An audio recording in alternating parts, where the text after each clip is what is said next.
अस्सलाम वालेकुम। क्या हाल चाल है? उम्मीद करता हूँ सब लोग खैरियत से होंगे, ठीक ठाक होंगे। आज हमारा जो वेबिनार है वो है बीएस बिजनेस एनालिटिक्स के बारे में। वेबिनार करने का मेन मकसद ये था कि बहुत सारी क्वेरीज आ रही थी स्टूडेंट्स की कि इस कोर्स के अंदर, खासतौर पर जो डिग्री प्रोग्राम है बीएस बिजनेस एनालिटिक्स, इसमें हम क्या पढ़ेंगे, पढ़ने के बाद क्या जॉब अपॉर्चुनिटीज हैं हमारे लिए, किस तरीके से कंप्यूटर साइंस और बिजनेस के कोर्स में इसमें दोनों शामिल करके ये पूरा एक प्रोग्राम बनाया गया है। और बहुत सारी चीजें इसमें वेबिनार में हम डिस्कस करेंगे। उसके लिए हमारे पास मौजूद है डॉक्टर मुजम्मिल गयास, जो बीएस बिजनेस एनालिटिक्स में के कोर्सेज पढ़ाते भी हैं और पीएचडी और एमफिल स्टूडेंट्स को भी पढ़ाते हैं यहाँ पर। कैसे डॉक्टर साहब, खैरियत से? आप ठीक हैं? अल्हम्दुलिल्लाह। कैसे हैं राहा साहब, खैरियत से? अच्छा, डॉक्टर साहब, सबसे पहले तो ये जो सवाल बच्चों का आ रहा है कि ये जो प्रोग्राम है बीएस बिजनेस एनालिटिक्स, ये जो कन्वेंशनल ज्यादा पॉपुलर प्रोग्राम था जैसे बीबीए हो गया, बीएससीएस हो गया, उनसे किस तरह डिफरेंट है ये प्रोग्राम? देखिए, इसके लिए हमें एक बात समझनी पड़ेगी, और वो ये है कि आज के दौर में हम हमारे जो वेज ऑफ डूइंग बिजनेस है वो काफी चेंज हो गया है। इसमें हमें करना ये पड़ता है कि हर मामले में आज टेक्नोलॉजी इतनी ज्यादा इंटीग्रेट हो गई है कि अगर हम आज टेक्नोलॉजी को इंटीग्रेट ना करें तो हम दुनिया की पेस के साथ चल नहीं सकते।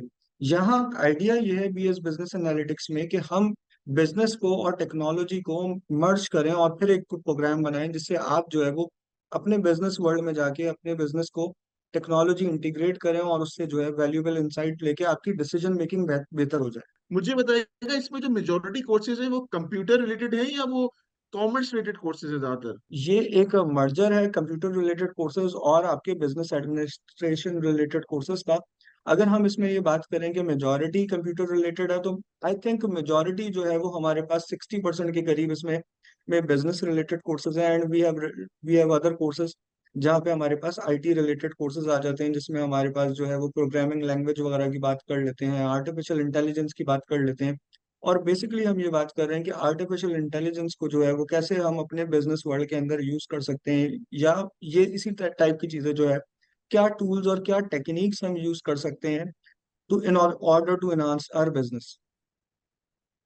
अच्छा, मुझे ये बताइएगा कि किन स्टूडेंट्स को बीएस बिजनेस एनालिटिक्स करना चाहिए, जिन्होंने इंजीनियरिंग बैकग्राउंड की हुई है या कॉमर्स बैकग्राउंड, किन के लिए ज्यादा सूटेबल है ये? देखिए, अगर हम आज ये कहें कि हमारे पास जो है वो इंजीनियरिंग बैकग्राउंड के स्टूडेंट्स को करना चाहिए या कॉमर्स बैकग्राउंड के स्टूडेंट्स को करना चाहिए, तो कोई भी हम में से आइसोलेशन में नहीं रह रहा। हमें ये एक बात समझनी पड़ेगी कि किसी भी सूरत में हम बिजनेस के अंदर से टेक्नोलॉजी का एस्पेक्ट माइनस नहीं कर सकते। सिमिलरली, अगर हम ये बात करें कि इंजीनियरिंग के लोग जो हैं वो बिजनेस ना जाने, तो इंजीनियरिंग के लोग भी जो हैं वो अल्टीमेटली जो जो भी चीज बना रहे हैं, जो भी चीज डेवलप कर रहे हैं, उस पे भी अल्टीमेटली उन्हें बिजनेस करना ही करना है। फॉर एग्जाम्पल, अगर आप ये कहते हैं कि आप एक ईआरपी सिस्टम डेवलप करेंगे या आप कोई सिस्टम डेवलप करेंगे, तो वो आइसोलेशन में नहीं है, वो अल्टीमेटली अप्लाई आपके पास कहीं ना कहीं इम्प्लीमेंट किसी ना किसी बिजनेस ऑर्गेनाइजेशन में ही वो टेक्नोलॉजी यूज हो रही है। तो ये दोनों के लिए, दोनों टाइप के लोगों के लिए बहुत जबरदस्त चीज है कि वो दोनों तरफ के नॉलेज उनके पास होनी चाहिए। बट इस प्रोग्राम का थोड़ा सा बेनिफिट मैं स्टूडेंट्स को बताता ये चलूं। अमूमन जो बीएससीएस और सॉफ्टवेयर इंजीनियरिंग या पीईसी के जो प्रोग्राम्स, बीई के जो होते हैं, उनमें 60%, 50% मिनिमम रिक्वायरमेंट होती है। लेकिन ये जो बीएस बिजनेस एनालिटिक्स है, इसमें मिनिमम रिक्वायरमेंट जो है वो 45% है। तो अगर आपकी परसेंटेज इंटरमीडिएट में कम आई है, 45 से ज्यादा है, तो फिर आप इसमें एडमिशन ले सकते हैं। तो ऐसा नहीं है कि अगर आप की परसेंटेज 50 या 60 नहीं है तो आप बिल्कुल ही आइसोलेट हो जाएंगे अपने कंप्यूटर रिलेटेड डिग्री से। ये प्रोग्राम जो है वो खास तौर पे उन बच्चों के लिए जिनकी परसेंटेज कम है, ठीक है, और वो लोग किसी भी तरीके से इन्वॉल्व होना चाह रहे हैं ऐसे प्रोग्राम में जिसमें कंप्यूटर स्टडीज पढ़ाई जाए, तो ये प्रोग्राम उन बच्चों के लिए आइडियल है। डॉक्टर साहब, मुझे एक बात ये बताइएगा कि इसके बाद जॉब अपॉर्चुनिटीज किन किन इंडस्ट्रीज में निकलती हैं बच्चों के लिए? आइदर क्या वो कंप्यूटर रिलेटेड इंडस्ट्रीज होती है या कॉमर्स रिलेटेड इंडस्ट्री होती है? देखिए, मैं आपको इसमें एक चीज बता सकता हूँ कि एकेडमिया से पहले मेरा जो अपना बैकग्राउंड है वो क्योंकि सॉफ्टवेयर हाउस में ही ईआरपी इम्प्लीमेंटेशन वगैरह के हवाले से ज्यादा रहा है। I used to work for Invincible Solutions Private Limited, which is a Microsoft Gold certified partner here in Pakistan. Over there हमारे पास जो है वो हम सॉफ्टवेयर इम्प्लीमेंट कर रहे होते थे ईआरपी सीआरएम सिस्टम्स।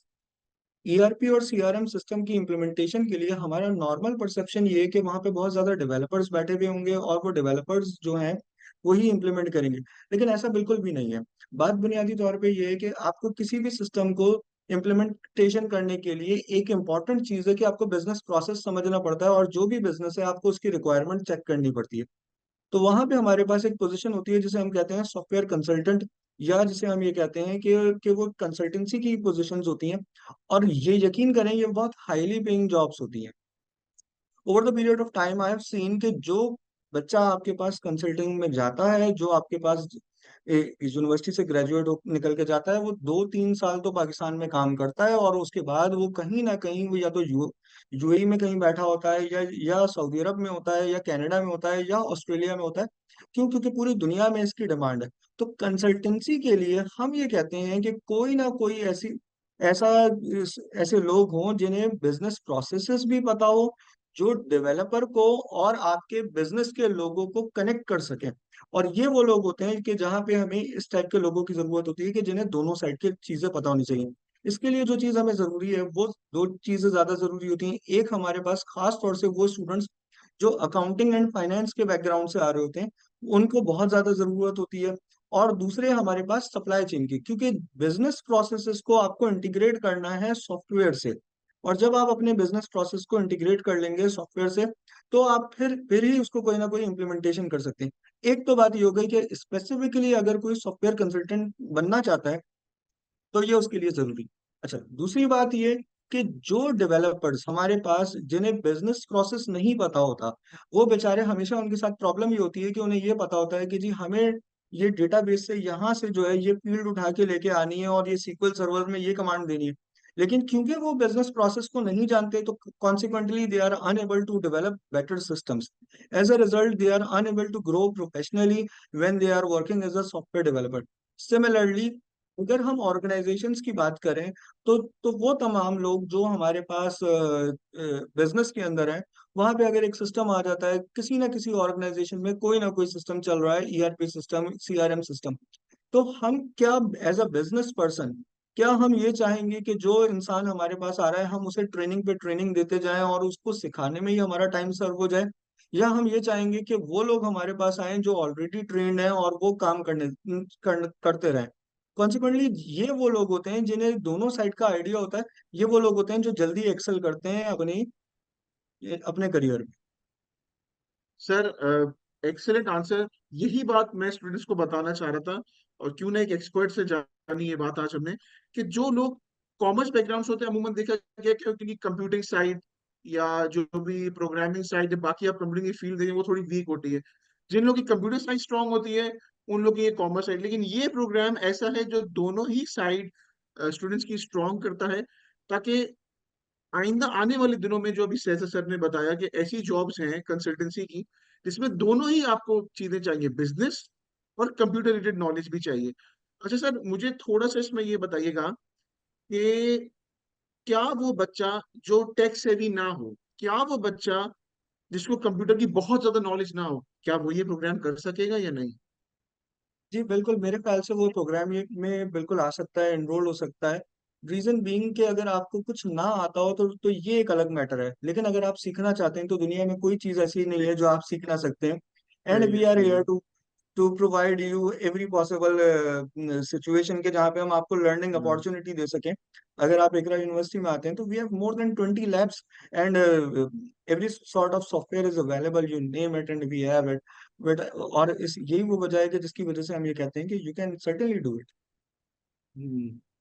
चले, स्टूडेंट से मैं यही कहूंगा कि अगर आप अप्लाई करना चाह रहे हैं इस प्रोग्राम के अंदर, तो हमारे प्री फॉल के एडमिशन ओपन है। आप admission.ikra.edu.pk पे अप्लाई कर सकते हैं। अगर आप चाहते हैं कि कोई आप सवाल पूछें, तो मैं डॉक्टर साहब तक बिल्कुल आपका सवाल पहुंचा दूंगा। आप admissions@ikra.edu.pk पे अपने क्वेश्चन सेंड करते हैं, वो मैं रेलिवेंट फैकल्टी को दे दूंगा और आपको आंसर भी मिल जाएगा। डॉक्टर साहब, कोई एंडिंग नोट आप देना चाहेंगे बच्चों को, स्टूडेंट्स को, जो इस प्रोग्राम में एडमिशन लेना चाह रहे हैं? देखिए, मैं आपको एक बात आखिर में कहना चाहूंगा इसमें, और वो ये है कि देखिए, मार्केटिंग हो, सप्लाई चेन हो, फाइनेंस हो, एचआर हो, कोई भी आप फील्ड ले लें दुनिया की, और हम एक चीज देखते हैं, और वो ये चीज देखते हैं कि हर फील्ड में लोग बहुत कम पैसों पे भी काम कर रहे हैं और बहुत ज्यादा पैसों में भी काम कर रहे हैं। कोई शख्स एक मार्केटिंग में ले लें आप, कोई 50,000 पे काम कर रहा है, कोई 10 लाख रुपए पे काम कर रहा है। हमें ये चीज समझने की जरूरत है कि आखिर वो क्या चीज है जो आपको 50,000 पे रोक देती है या आपको 5 लाख, 6 लाख, 10 लाख रुपए पे ले जाती है। बुनियादी तौर पे वो एक चीज है, और वो ये है कि आपके डिसीजंस कितने इन्फॉर्म्ड हैं। अगर आप इन्फॉर्म्ड डिसीजन ले सकते हैं, आपके पास डेटा ड्रिवन डिसीजन है, तो आपकी जो प्रोबेबिलिटी ऑफ सक्सेस है वो बढ़ जाएगी। और अगर आप इन्फॉर्म्ड डिसीजन नहीं लेंगे तो फिर आपका हिट एंड ट्राई है, आप उसमें जाएंगे, एक बार सही होगा, 2 बार गलत होगा, अल्टीमेटली आप फेलियर की तरफ चले जाएंगे। तो हमें इन्फॉर्म्ड डिसीजन की तरफ जाना है। और इन्फॉर्म्ड डिसीजन सीखने के लिए हमारे पास एक ही तरीका है, और वो ये है कि हम डेटा को रीड करना सीख लें, डेटा को एनालाइज करना सीख लें। हम ये देखें कि बिजनेस एनालिटिक्स में अगर हम देखते हैं, तो हमारे पास यही है कि हम डेटा को कैसे ट्रांसफॉर्म कर रहे हैं into insights, and these insights are used for making better decisions. और ये जो बेटर डिसीजंस हैं, यही वो चीजें हैं जो एक इंसान को, जैसे मैंने कहा कि किसी को 20,000 पे, 30,000 पे, किसी को 50,000 पे रोक रहे हैं, और किसी को 5 लाख पे, 8 लाख पे लेके जा रहे हैं। तो I I suggest all of you कि आप चाहे किसी भी फील्ड में हो, मार्केटिंग में हो, सप्लाई चेन में हो, एचआर में हो, फाइनेंस में हो, आप ये ना सोचें कि मेरे ऊपर वाले जो बैठे हुए हैं उन्हें कुछ नहीं आता है, वो सिर्फ ऐसे ही बैठे हुए हैं और काम सारे हम कर रहे हैं। उन लोगों का काम ही ये है कि वो डेटा से जो है वो इंसाइट्स ले रहे हैं, और इस टाइप की इंसाइट ले रहे हैं कि वो एक बेहतर इन्फॉर्म डिसीजन ले रहे हैं। यही वजह है कि वो लोग हमसे आगे हैं, और हमें यही अपने ऊपर लेना है कि हमें उसी चीज को इम्प्लीमेंटेशन करें। That's it. Wonderful message doctor साहब। आई होप जो स्टूडेंट्स हैं उन्होंने काफी सीखा होगा इस वेबिनार से। और भी अगर आप चाहते हैं कि हम किसी स्पेसिफिक फील्ड के बारे में या किसी स्पेसिफिक डिग्री के बारे में कोई वेबिनार करें, तो प्लीज हमें कमेंट्स में या ईमेल एड्रेस जो मैंने बताया admissions@ikra.edu.pk पे प्लीज अपनी ईमेल सेंड जरूर कीजिएगा। हम कोशिश करेंगे कि उसी डिग्री के बारे में वेबिनार करें रेलिवेंट फैकल्टी से। Thank you so much doctor साहब, it was a wonderful session. I hope students ने काफी कुछ लर्न किया होगा और उनके लिए डिसीजन मेकिंग आसान हो गई होगी। Thank you so much for joining us.